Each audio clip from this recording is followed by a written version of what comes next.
بسم اللہ الرحمن الرحیم۔ السلام علیکم، میرا نام حکیم محمد افضال کمو، آپ دیکھ رہے ہیں عبداللہ دواخانہ یوٹیوب چینل۔ پیارے دوستو، آج جس ٹاپک پہ ہم بات کرنے جا رہے ہیں وہ ہے قوت با کا کم ہونا،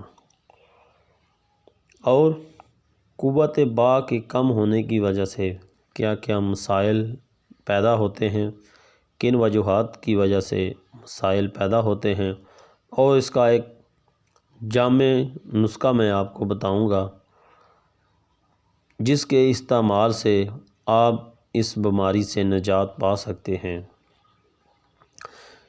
اس سے پہلے میں آپ ویڈیو کو آگے بڑھاؤں، میری دوستوں سے گزارش ہے کہ اس چینل کو سبسکرائب کریں، بیل آئیکن کو ضرور پریس کریں، ویڈیو کو لائک ضرور کریں اور اپنی رائے کا اظہار نیچے کمنٹس میں ضرور دیں۔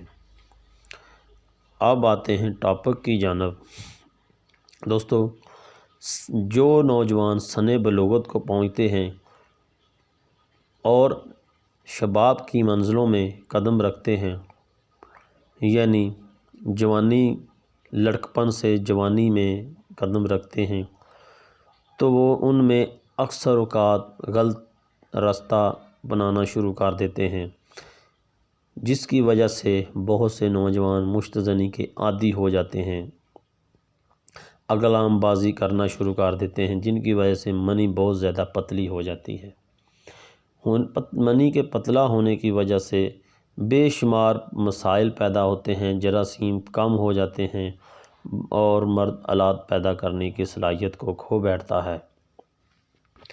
منی کے پتلا ہونے کی بے شمار وجوہات ہیں، جن میں غلط کاریوں کا کرنا، فحشہ رسالہ جات کا پڑھنا، یا کوئی یہ دیکھ لیں جو آج کا رجحان بڑھا ہوا ہے، ہر واٹس ایپ گروپ ہزاروں کی تعداد میں ایسے واٹس ایپ گروپ میں ہیں جن میں بے شمار فحشہ تصویریں، فحشہ ویڈیو، پورن مووی جات ایسی ویڈیوز آتی ہیں جو نوجوان ان کی طرف مائل ہوتے ہیں، بھٹک جاتے ہیں، غلط کاریوں میں جو غلط کاریاں کرنا شروع کر دیتے ہیں۔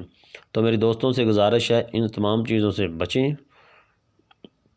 تاکہ آپ اپنی صحت کا خیال رکھ سکیں۔ آج میں آپ کو ایک ایسا نسخہ بتاتا ہوں، وہ نسخہ آپ بنا کے گھر میں آپ نئے کھائیں، انشاءاللہ ان سے آپ کی جان چھوٹ جائے گی۔